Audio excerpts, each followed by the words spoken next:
So as a listing agent, our job is to obviously get the most amount of money for our seller. And sometimes, the house is not move-in ready, the house may not be newly updated, there may be some work that has to get done. So how do we create demand for a house that may not get so much demand when it comes on the market? Tip one, no showings and only have one open house. So if we put a property up on a Thursday, we just put on the listing that we're not going to show the house until the open house. We do a small open house window on a Saturday or a Sunday, and basically what we do is we get everyone that was interested in that home to come to that open house.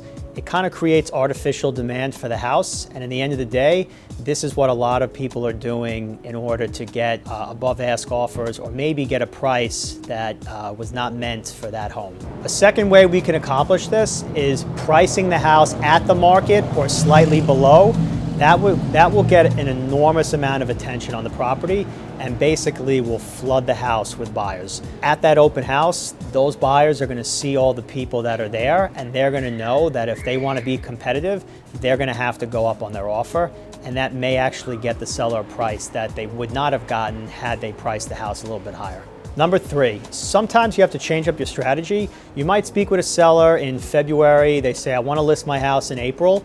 You might see that there's a lack of inventory in that neighborhood in March. And you may say to them, listen, I know you want to put your house up for sale in April, and I know that you wanted to move out, say, in June, but why don't we put the house on the market in March while there's no inventory on the market, and maybe we'll get a higher price than we would have since there's not as much selection for buyers to have. Number four, if you were thinking about putting your house on the market and maybe it was going to be a month from now or 6 weeks, maybe you see one of your neighbor's houses go up for sale.